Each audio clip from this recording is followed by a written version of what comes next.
Have you ever heard of a place where so many people die that the sea turns red in summer? Have you heard of figures that dwell between rocks and hills, ready to push the lonely off cliffs? And what would you say about a place where sheep have literally been hired by Google? That's the setting of the Faroe Islands. And today, Beautiful World is taking you to see an archipelago where wild nature and dark traditions are uniquely intertwined. Number 1. Location and geographical data. Have you ever heard of the Faroe Islands? Do you know where it is? These islands are in the North Atlantic, between Iceland and Norway, northwest of Scotland. There are 18 main islands spread over about 1,400 square kilometers, with cliffs, mountains, and cliffs that extend into the ocean. And a curiosity, no point on the islands is more than 5 kilometers from the sea. In fact, the most famous postcard of this place is precisely the combination of cliff and sea. Trælanípa, with Lake Sørvágsvatn, is one of the most iconic scenes in the Faroes. It creates an impressive optical illusion, appearing to be suspended above the sea on top of a cliff. In addition to the main islands, the archipelago has another 757 islets and rocks, forming a rugged terrain with cliffs and fjords that cut into the coast. The climate is a real mystery. Being close to the Arctic Circle, it is cold 365 days a year and rains in all seasons, especially in winter. The average annual temperature in the Faroe Islands is around 7 degrees Celsius, and it can snow from summer to winter, as well as being very windy, cloudy, and foggy. The population is no more than 50,000, and these factors influence the local lifestyle, which is mainly based on fishing and sheep farming. The largest island, Streymoy, is home to the capital, Tórshavn, with a population of around 20,000 people. On the other islands, the scenery is quite different, with some villages having just a dozen residents and some islands being completely deserted.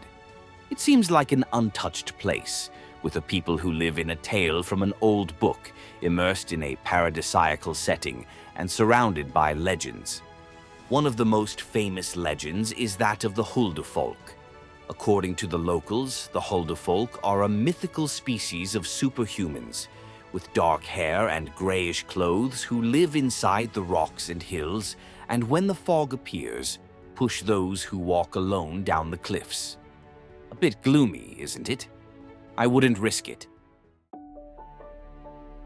Number 2.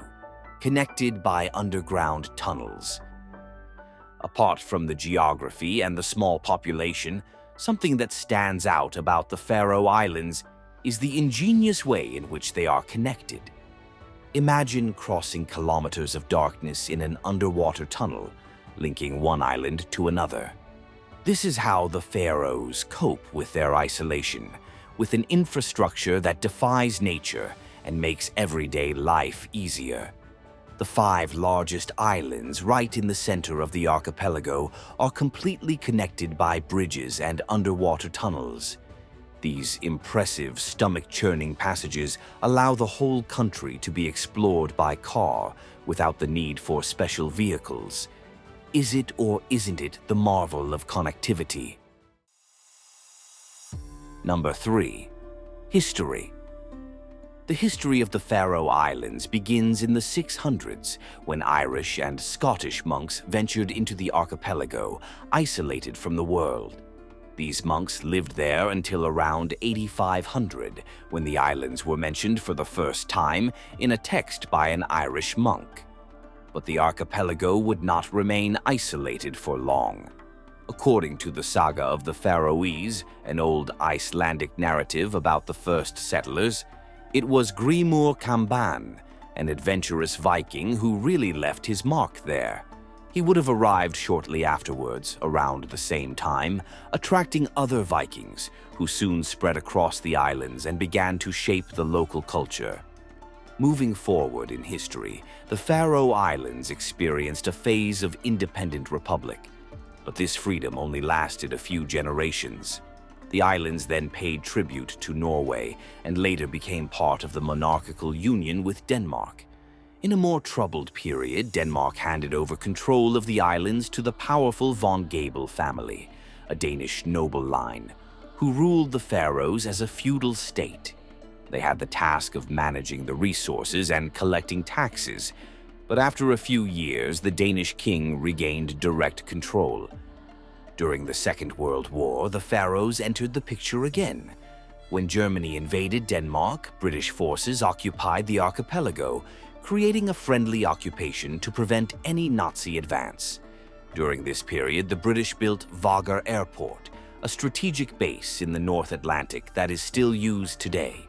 And when the war ended, the British soldiers left, although 170 of them stayed to form families with the Faroes women. The British occupation had a major impact. In 1946, a referendum showed that the population was divided, but a small majority supported independence. However, Denmark quickly overturned the decision, dissolving the local parliament and calling new elections. In the end, the two parties reached an agreement. The Faroe Islands would become an autonomous community within the Kingdom of Denmark. Number 4. Relationship with Denmark, a distant connection.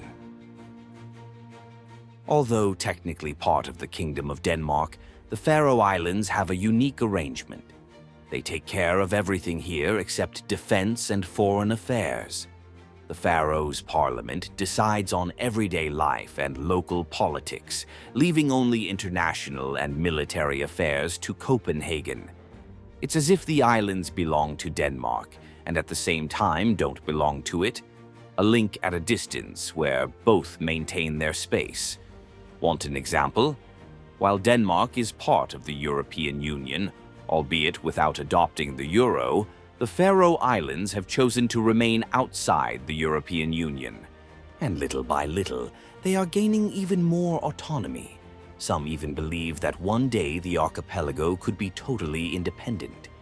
Today, the Faroe Islands have a High Commissioner representing the Queen of Denmark and their own parliament, the Lagtingið, with 32 members elected every 4 years. Number 5. Faroes, the language of the sheep. And speaking of its own culture, the language here is Faroes, a Germanic language so old that any linguistics enthusiast would be fascinated. Although it is known as the Faroe Islands, the official name in Faroes is FAROÉ, which literally means sheep islands. And the title couldn't be more appropriate, as there are more sheep than people here. Estimates vary, but say that there are between 70 and 80,000 sheep, while the human population is approximately 52,000. In fact, it seems that these balls of wool are everywhere. Another place where they dominate the scene is New Zealand, and if you enjoy exploring these curiosities, we have a video on the channel that reveals the dark and little-known side of this country that is well worth checking out. Did you know, for example, that in the 70s, New Zealand was dominated by hippie communes that had nothing to do with peace and love? Well, over time, some of these communes became dark and even frightening environments, full of bizarre practices and internal conflicts, with some even being compared to cults, where abusive and toxic behavior took over. So, after this video, take a look at Mahana, the world's most mysterious lost community. I guarantee you'll be surprised. But back to the Faroes sheep. We can say that they are part of the landscape, literally. To give you an idea, even Google used sheep to map the archipelago. Number 6. Sheep who work for Google. It sounds unbelievable, but it's true. For a while, Google used sheep to photograph the Faroe Islands instead of the famous street view carts. It all started because, with its small population and challenging terrain, the archipelago was never one of Google's priorities in the Street View project, launched in 2007. While places all over the world were getting coverage, the Faroe Islands were left out, which frustrated the local tourist board. That's when they came up with a bold idea. With around 80,000 sheep, more than the number of inhabitants, the tourist board thought, why not use these animals as photographers to map the archipelago? And so Sheep View was born. They equipped the sheep with 360-degree solar-powered cameras on their backs, leaving the animals free to capture the landscapes of the islands while wandering alone or in small groups, as is common there. It sounds like a marketing ploy, but the project worked. The sheep managed to capture incredible images of the Faroes landscapes with precise location information. The initiative attracted so much attention that, a month later, Google sent a trekker, a backpack with a 360-degree camera, for the locals to continue their work. And since 2020, Google has allowed anyone to send photos from 360-degree cameras to complement Street View. Incredible, isn't it? Here you'll find sheep on cliffs, mountains, and even on the roofs of houses, which is our next curious point. Number 7. Grass roofs. Imagine houses covered in dense green grass roofs, so integrated into the landscape that they seem to disappear over the horizon. It sounds like something out of a fairy tale, but here it's pure reality. For centuries, almost all houses in these Nordic countries have been built with grass roofs, especially in rural areas, where this practice was common until the beginning of the 18th century. These roofs have their advantages, and they're not just aesthetic. Around 2,000 years ago, the Nordic peoples adopted this technique, which provides thermal insulation and helps protect buildings. Before laying the grass, a layer of peat is used, a type of dense soil rich in organic matter, formed by the decomposition of plants in flooded areas. Peat is excellent for keeping the heat out in summer, insulating against the intense cold in winter, and in the Faroes, helping to resist the ferocious winds that sweep across the archipelago. It's as if the grass helps to root the houses better, so that they don't fly away in the strong winds. But where do the sheep come into the story? Actually, that's another job for the sheep. To keep the grass trimmed, residents often put sheep on the roofs, allowing them to graze and keep the vegetation under control. Is it or isn't it 1,001 uses? Number 8. A country without trees. Can you imagine a place where there are practically no trees? In the Faroe Islands, this absence is a striking feature. Historically, the islands have never had native forests. Only a few woody plants manage to grow naturally, such as the dwarf willow, which adapts well to the mountains. Other species, such as different varieties of willow and juniper, appear in a few places in the archipelago, but are rare due to the intense grazing and climatic conditions. The climate is one of the main factors in this absence. The islands face extremely strong ocean winds laden with salt, which make it difficult for trees to grow. However, since the 70s, there have been efforts to introduce some species adapted to the harsh climate of the Faroes. Trees from the Magellanic subpolar forest, a region located in the far south of South America, in Chilean and Argentinian Patagonia, near the Strait of Magellan, have been successfully planted. These trees are naturally prepared for cold summers and intense winds, characteristics common to both the Faroe Islands and this region of South America. Despite these efforts, the trees are still few, and the Faroese landscape is still dominated by undergrowth, grasses, and mosses, preserving its unique and stunning look. Number 9. Gastronomy and the Skerpikjurt. In addition to the underground tunnels, the 1,001 useful sheep, and the absence of trees, another highlight in the Faroe Islands is the cuisine. Faroese food is a true gastronomic adventure. Fresh fish and whale meat are always present, but the dish that really catches the eye is Skerpikjurt. And what is the main ingredient in this delicacy? If you thought sheep, you were right. As well as providing wool and having so many other functions here, sheep are also part of the local diet, but not in just any way. The preparation of skerpikjöt is unique. The sheep meat is hung in the open air for months until it reaches the right fermentation point. The legs or cuts of the animal are placed in a hjalur, a kind of drying hut with open sides, which allows air to circulate. There, the meat stays for between 5 and 9 months, undergoing a natural fermentation that gives it a strong and unmistakable flavor. The drying process is long and has very specific phases. First, the meat begins to lose moisture. Then, during the fermentation phase, the flavors become more intense and complex. Only after months does it reach the final drying point and is ready for consumption. The climate of the Faroe Islands, with its cold winds and salty air, is essential for this preservation technique to work properly. Traditionally, skerpikjöt is served in thin slices, accompanied by rye bread and butter.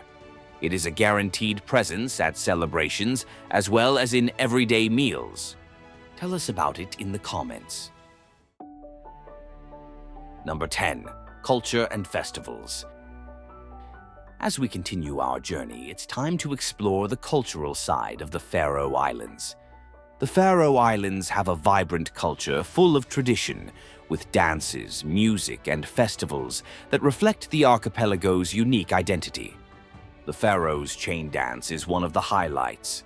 In this traditional dance, people hold hands and form a chain, performing simple steps to the sound of ballads.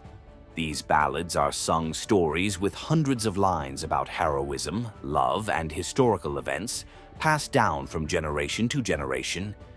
This dance is more than movement. It's a symbol of unity and cultural heritage, very common in festivals and celebrations on the islands. Among the festivals, Olavsukka, celebrated on July 29, is the most important in the Faroes calendar. This festival pays homage to Saint Olav, patron saint of the islands, and is a lively event with parades, sports competitions, dances, and musical performances. But it's not all partying.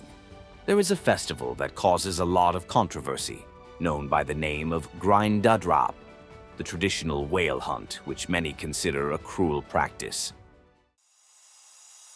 Number 11. The whaling ritual. Whaling in the Faroe Islands is much more than just a tradition. For the Faroes, it was once a matter of survival. Known as Grindadrap, this ritual takes place whenever a group of pilot whales swims near the archipelago and is spotted by the inhabitants. When this happens, the Faroes go on alert, and many of the men take on the role of hunters. The Grindadrap is most common in late summer, especially in Midvagur Bay. It is at this time that the sea shepherds, as the Faroes fishermen are called, drive the pilot whales, which usually migrate to the region in summer, to the entrance of the bay, taking advantage of the high tide. When the tide goes out, the whales are trapped on the sandbank, making them vulnerable to the fishermen and their harpoons and machetes. The result is a sea redolent of blood, as the fishermen slaughter the whales one by one. The meat of these whales is specially cooked and distributed free of charge among the locals and is not sold commercially. However, Grindadrap attracts intense international criticism, with animal rights organizations calling it cruel. It's a sensitive subject, but one that is part of the essence of these islands. Number 12. Isolated villages and resistance to tourism. Now let's talk about the villages of the Faroe Islands, where time seems to have stood still. As I mentioned at the beginning, some of these villages have less than a dozen inhabitants. They are bucolic, picturesque, and incredibly photogenic places, which attracts tourists in search of unspoiled landscapes. But for many locals, the influx of visitors is a nuisance, especially when privacy is invaded. In almost every Faroes village, there are signs reminding visitors to respect the locals and their space. In some of these villages, the feeling that you are not welcome is almost palpable. There are no cafes or stores open, and signs are everywhere. Drones are forbidden, fences must be respected, access by car is restricted, and private areas are clearly signposted. The message is almost explicit. Leave. We don't want visitors here. But let's be honest, you can understand their side. Imagine you're at home, in your pajamas, binge-watching your favorite series. Suddenly, a van full of tourists pulls up at your door, and a bunch of clueless people start peeking through the windows, or even ramming their car into your garage. Yes, you can understand the Faroes, who may seem unfriendly to tourists. After all, who wouldn't be bothered by strangers invading their own backyard, a space that should be peaceful and private? And that concludes our journey through the Faroe Islands. If you want to continue immersing yourself in curious and intriguing topics, keep an eye out for upcoming videos, and don't forget to turn on your notifications so you don't miss a thing. Thanks for sticking with us to the end. We'll see you in the next episode of our Bello Mundo journey.